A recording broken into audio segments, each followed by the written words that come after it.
Bonjour et bienvenue dans ce nouvel épisode du podcast estival de Virginie, coach en développement personnel et professionnel. Je voulais te poser une question. Est-ce que le coaching peut t'aider et comment? Et pour ça, je te parle d'une situation que nous pouvons tous rencontrer. Tu vas voir une situation très simple, mais si tu te reconnais, tu t'identifies, tu vas pouvoir un petit peu comprendre de quoi je parle. Tu es invité à un événement, mais tu ne connais presque personne. Tu t'avances, tu croises du monde, tu lances des bonjours par-ci par-là, certains te répondent, d'autres non, certains chuchotent. Que penses-tu? Qu'ils ne t'ont pas entendu? Que tu ne les intéresses pas? Qu'ils n'aiment pas ta tête?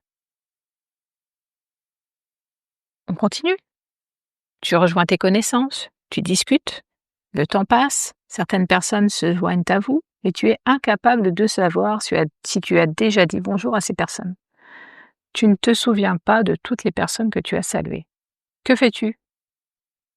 Tu redis bonjour à tout le monde, au risque d'entendre «Mais on s'est déjà croisés?»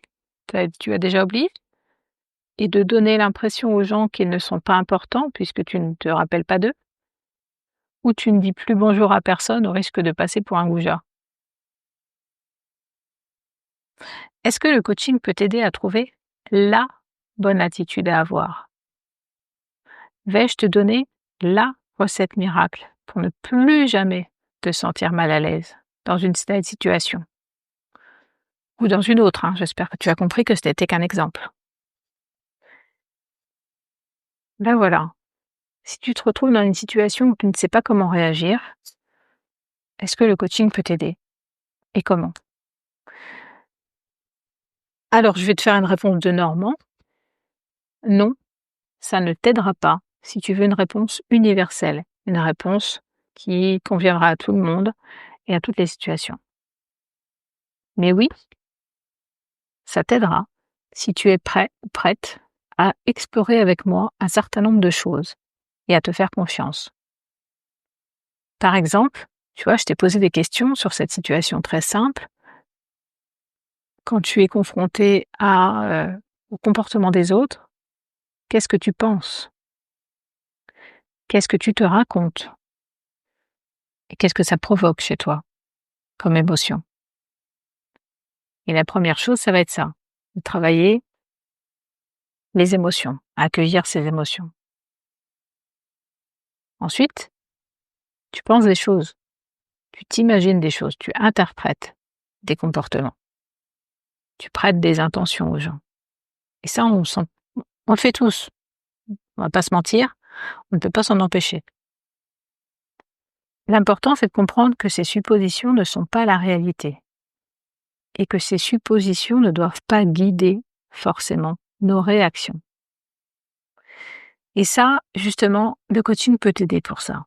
Premièrement, dans l'accueil de tes émotions, avec la possibilité de pouvoir te livrer, de pouvoir entendre le message que te délivrent tes émotions, puisque les émotions ne sont que des messagers.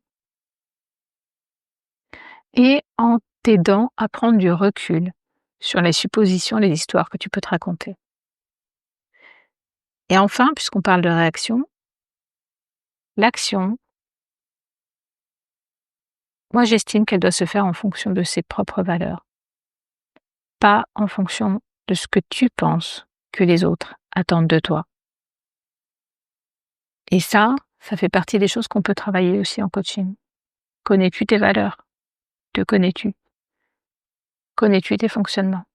Arrives-tu à repérer les situations qui se répètent et dans lesquelles tu te sens mal à l'aise, dans lesquelles tu n'arrives pas à te maîtriser, à maîtriser tes réactions? Avoir une tierce personne pour en parler, ça peut être une solution.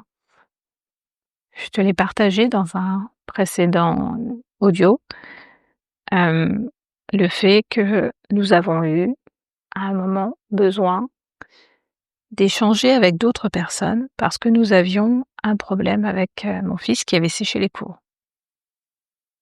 Nous avons eu besoin, en fait, de l'intervention de personnes extérieures, d'une écoute extérieure, qui nous a aidés à prendre du recul sur la situation, à pouvoir nous libérer et assainir la situation. Donc c'est ce que je propose, en fait, en t'offrant cette séance, de découverte que tu peux avoir à un moment qui est pertinent pour toi, en réservant une session grâce au lien dans la description qui te mènera vers un calendrier de prise de rendez-vous. Voilà, c'était la petite réflexion du jour. Ben, la prochaine fois que tu sentiras un malaise, tu y repenseras. Quelles sont tes émotions? Quelles suppositions fais-tu? Comment pourrais-tu réussir à distinguer les suppositions et la réalité des faits pour ne pas être dans la réaction? Et quelle action poses-tu? Quelle action choisis-tu de poser en fonction de tes propres valeurs? Voilà, j'espère que ça t'aide. Hem, Bonne journée, bonne soirée, bonne nuit, en fonction de l'heure à laquelle tu écoutes ça, et je te dis au revoir et à demain.